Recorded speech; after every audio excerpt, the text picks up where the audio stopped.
നമസ്കാരം. സർക്കാരുമായി ബന്ധപ്പെട്ട അറിയിപ്പുകൾക്കും മറ്റു വാർത്തകൾക്കും വേണ്ടി ഈ ചാനൽ സബ്സ്ക്രൈബ് ചെയ്യാനും തൊട്ടടുത്ത ബെല്ലൈക്കൺ എനേബിൾ ചെയ്യാനും മറക്കാതിരിക്കുക.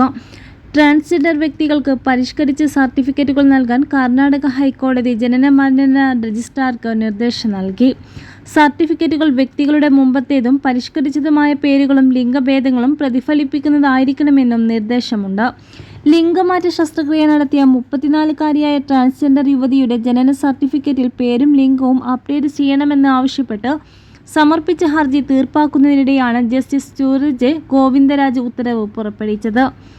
1969 നിയമത്തിലെ വ്യവസ്ഥകളുടെ അഭാവം ചൂണ്ടിക്കാട്ടി മംഗളൂരു സിറ്റി കോർപ്പറേഷന്റെ ജനന മരണ രജിസ്ട്രാർ അപേക്ഷ നേരത്തെ നിരസിച്ചിരുന്നു.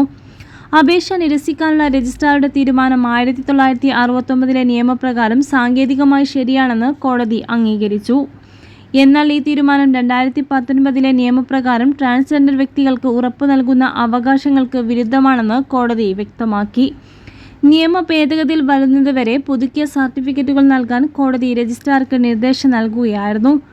ജനന മരണ രജിസ്ട്രേഷൻ നിയമം 1969 ആവശ്യമായ ഭേദഗതിയിൽ വരുത്തുന്നതിന് വരെ ഈ നിർദ്ദേശം പ്രാബല്യത്തിലുണ്ടാകും. 1969 നിയമത്തിലും അതിൻ്റെ ചട്ടങ്ങളിലും ഭേദഗതി നിർദ്ദേശിക്കണമെന്നും കോടതി കർണാടക ലോ കമ്മീഷനോടും സംസ്ഥാന സർക്കാരിനോടും ആവശ്യപ്പെട്ടു. ട്രാൻസ്ജെൻഡർ പേഴ്സൺ ആക്ട് 2019 ലിംഗമാറ്റത്തിന് ശേഷം ഒരു യോഗ്യതയുള്ള അതോറിറ്റി നൽകുന്ന സർട്ടിഫിക്കറ്റിൻ്റെ അടിസ്ഥാനത്തിൽ ജനന സർട്ടിഫിക്കറ്റ് ഉൾപ്പെടെയുള്ള ഔദ്യോഗിക രേഖകൾ അപ്ഡേറ്റ് ചെയ്യാൻ വ്യവസ്ഥ ചെയ്യുന്നുണ്ടെന്ന് കോടതി പറഞ്ഞു. എന്നാൽ 1969 നിയമത്തിൽ ലിംഗമാറ്റങ്ങൾ പ്രതിഫലിപ്പിക്കുന്നതിനായി യഥാർത്ഥ സർട്ടിഫിക്കറ്റുകൾ പരിഷ്കരിക്കുന്നതിനുള്ള വ്യവസ്ഥകളില്ലെന്നും കോടതി വ്യക്തമാക്കിയിട്ടുണ്ട്.